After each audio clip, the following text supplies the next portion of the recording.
I never thought much about silence. Some people fear it, find it eerie, unsettling. But for me, silence had always been a comfort.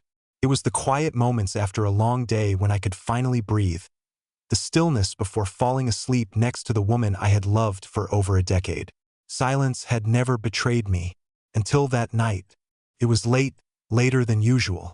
I had been sitting in my car for almost an hour, parked outside my own home, staring at the house I had worked so hard to build. I wasn't avoiding going inside. I told myself that, but something in my gut made me hesitate. Lynette and I hadn't been arguing, not exactly. Lately, though, things had felt different, colder, like we were living parallel lives in the same space. I chalked it up to stress, to routine, to the natural ebb and flow of marriage. But something about tonight, something I couldn't name, made me pause before walking through that door. I stepped inside as quietly as I could, kicking off my shoes at the entrance. The house was dim, only the soft glow from the kitchen lights spilling into the hallway. Then I heard it, a whisper, low but unmistakable. I froze. Lynette was on the phone. I knew I shouldn't listen. I wasn't the kind of man who made a habit of spying on his wife. But the way she spoke, hushed, almost conspiratorial, made the hairs on the back of my neck stand up. And then, clear as day, I heard her say the words that shattered everything I thought I knew. I hate being with him. The air left my lungs. It's exhausting every single day. I feel trapped. If I had the courage, I'd leave and never look back. I stood there, rooted to the spot, my heart pounding so loudly I thought she might hear it through the walls. She was talking about me. Not an argument in the heat of the moment. Not an exaggeration born from frustration. This was raw, unfiltered truth. I had spent years thinking we were building a life together, that we were just going through a rough patch, that deep down she still loved me. But now, standing in the dim hallway of my own home, I realized something terrifying. I was the only one still trying, and maybe I had been for a long time. I don't remember how long I stood there, frozen in place, my mind struggling to process what I had just heard. It didn't feel real. Maybe I had misunderstood. Maybe she was talking about someone else, venting about a coworker, a friend, some distant cousin I had never met. But deep down, I knew better. Her voice, the weight of her words, the exhaustion in her tone, it was all too raw, too deliberate. She hated being with me. A cold chill ran down my spine. I wanted to walk into the kitchen, to confront her, to demand an explanation, but I didn't move. I just stood there, my fingers gripping the edge of the doorway as her conversation continued. I know, she sighed, exasperated. I should have ended things a long time ago, but it's complicated. The house, the finances, it's not that simple. My stomach twisted. It wasn't just frustration. It wasn't just a passing comment. She had thought about leaving me. She had planned it, or at least she wanted to.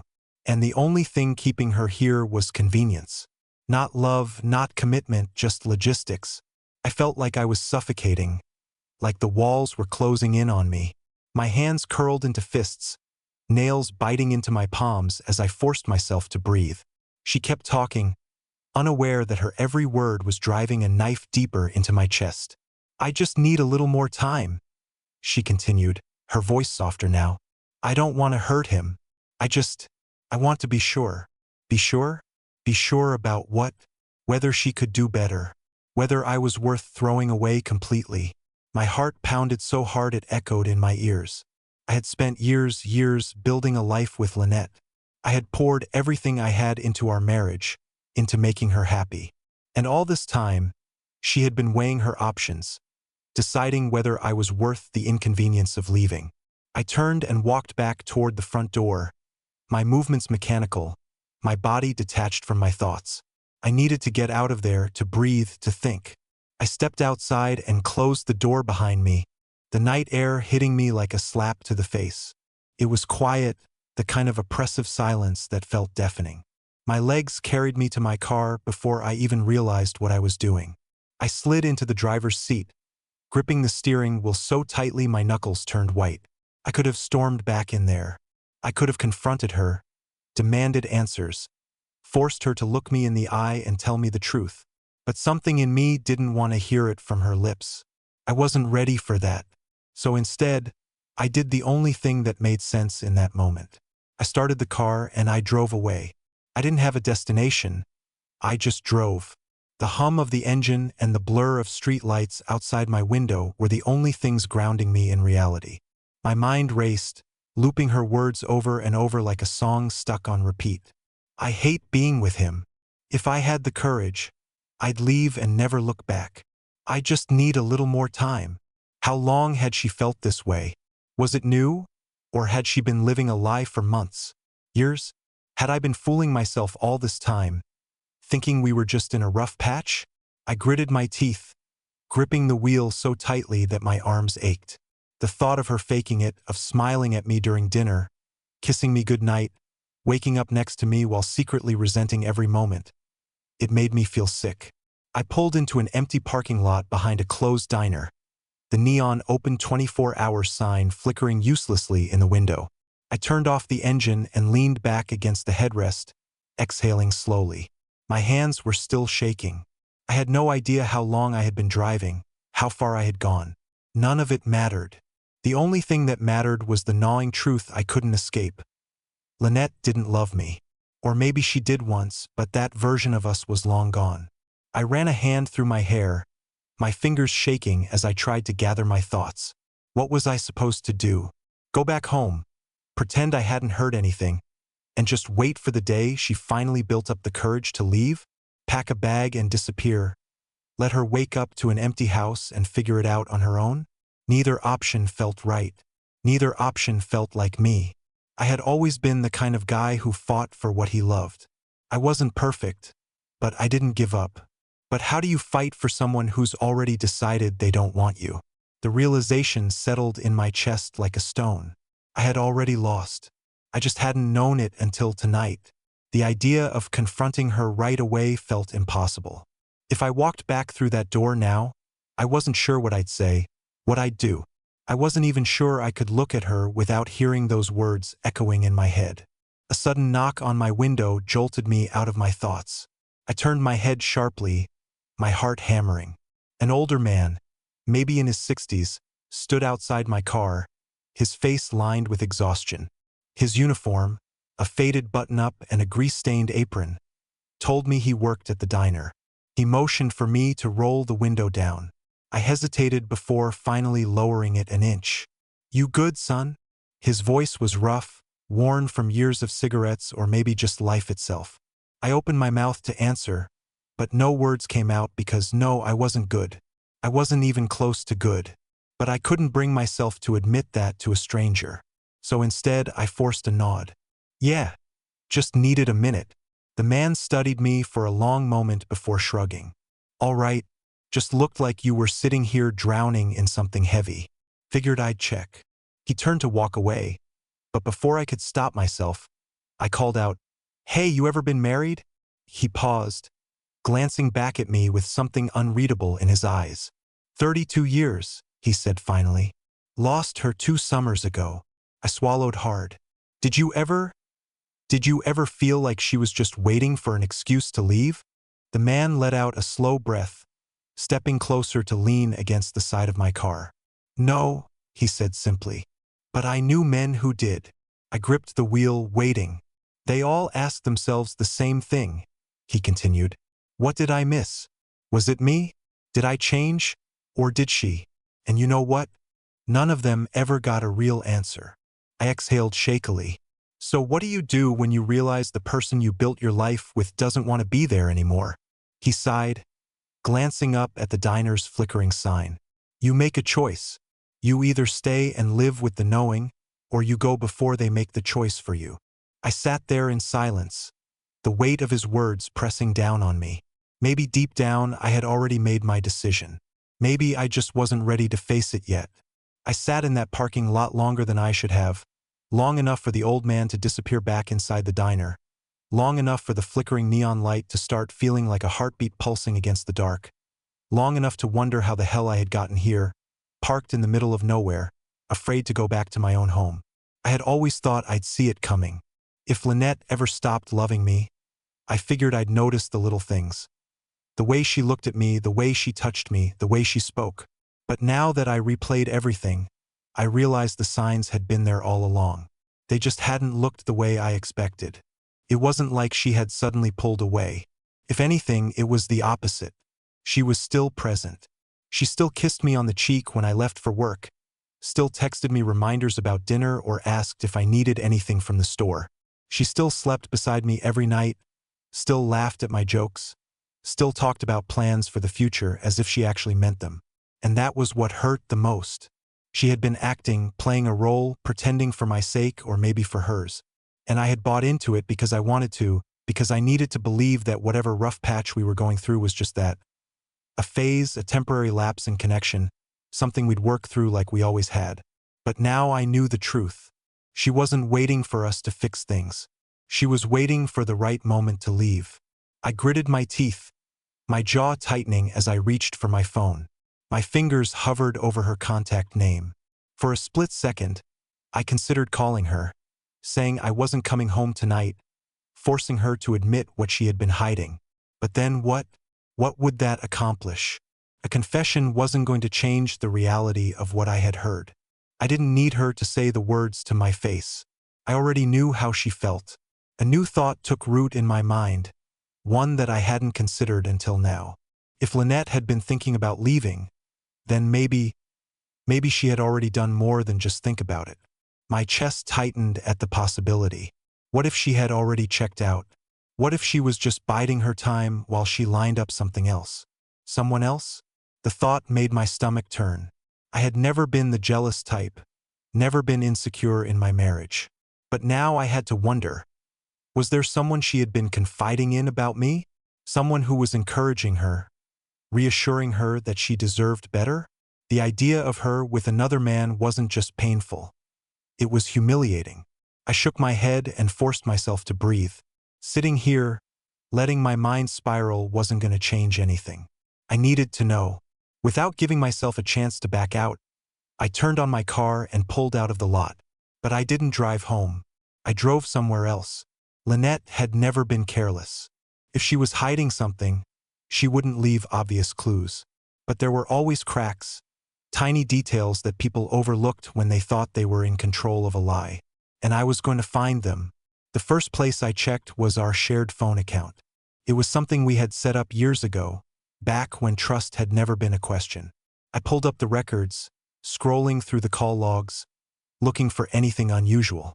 And then I saw it. A number I didn't recognize, repeatedly at odd hours. Short calls, long ones. Pattern. I stared at the screen, my heartbeat pounding in my ears.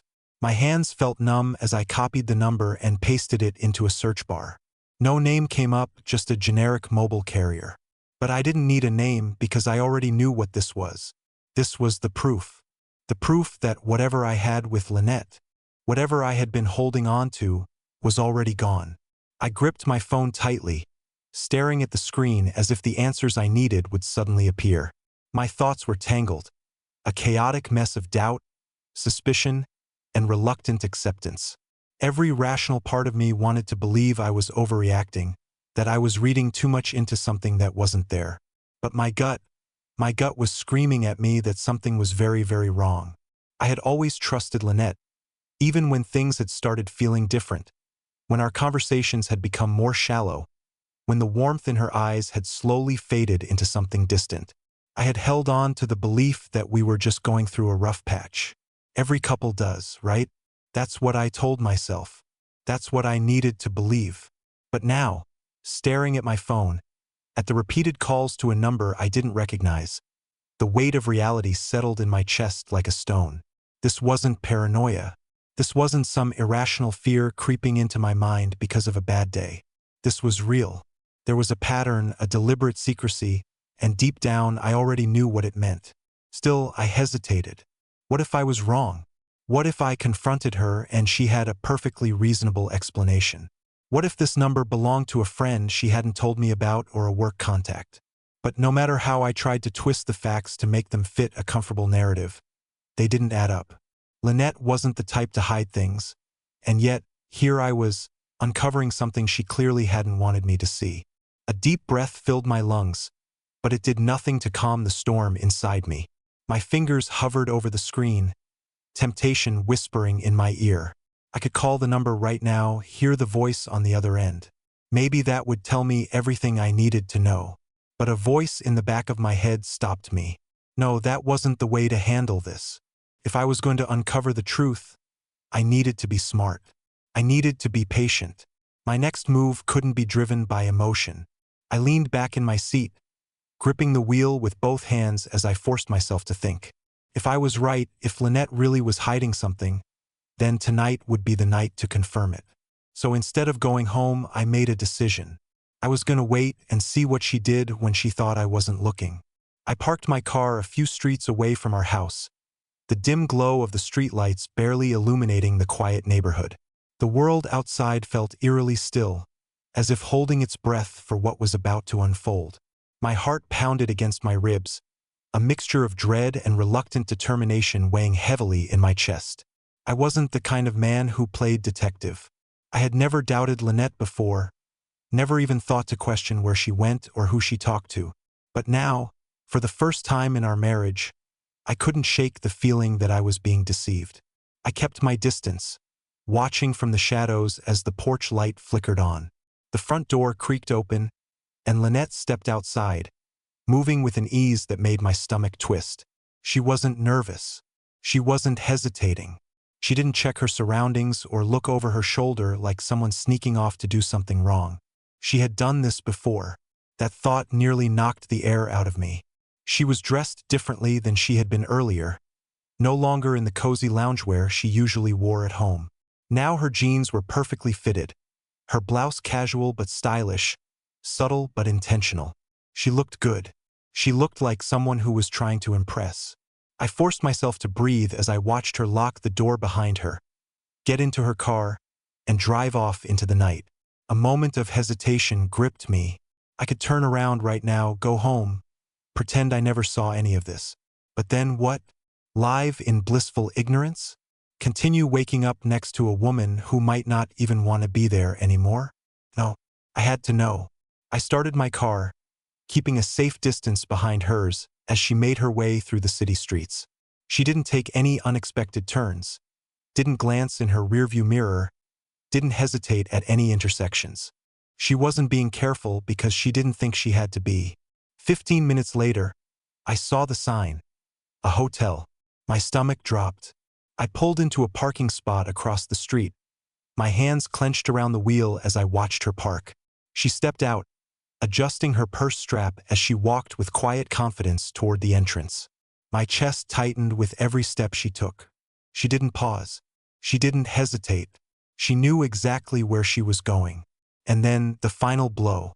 Through the large glass doors, I watched as she approached the front desk. The receptionist greeted her with familiarity. Lynette smiled, her body language relaxed as she slid a card across the counter. The receptionist nodded, typed something into the computer, and handed her a key card. No conversation, no confusion. This wasn't a first-time visit. She turned and made her way toward the elevators, disappearing behind the doors as they slid shut. I sat there, frozen. This wasn't just suspicion anymore. This was reality, and there was no coming back from it.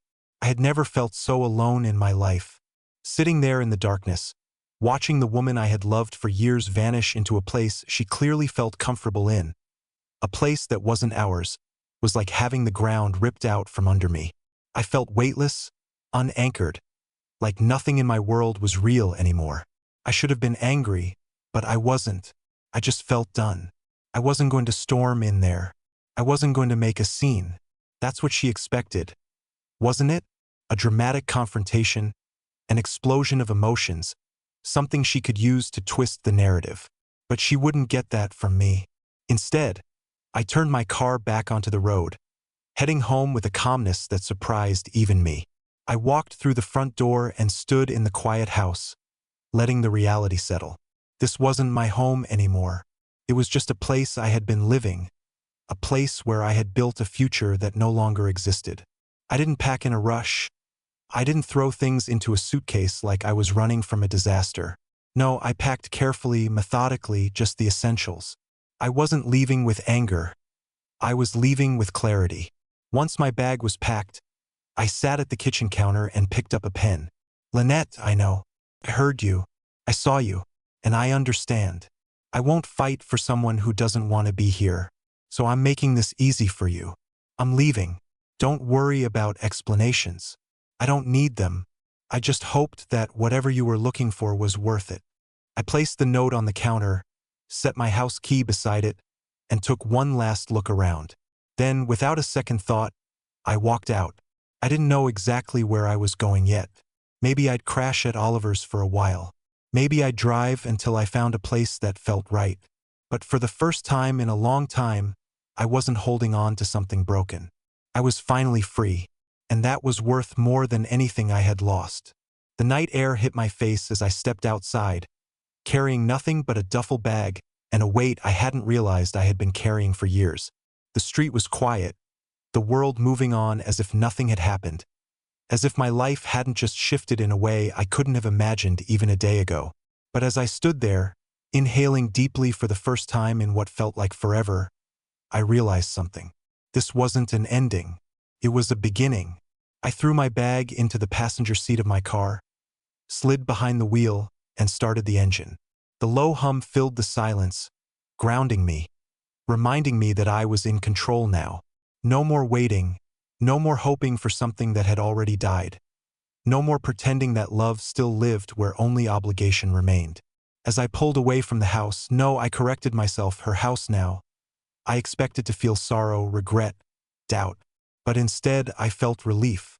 The weight that had been sitting on my chest for months, maybe even years, had lifted. The fear of the unknown had been replaced by something else entirely. Freedom. My phone buzzed on the passenger seat, pulling my attention for a moment. I glanced over. Lynette. I let it ring. What could she possibly say now? That she was sorry? That it wasn't what it looked like? That she had made a mistake? No, I wasn't going to let her rewrite the truth. Whatever words she wanted to spill now, they weren't for me. Not anymore. I kept driving, the road stretching ahead like a promise. Maybe I'd go to Oliver's for the night. Maybe I'd keep driving until I found a place that felt like mine. For the first time in a long time, I wasn't tied down to someone else's indecision. For the first time in a long time, my life was mine again. And I wasn't looking back.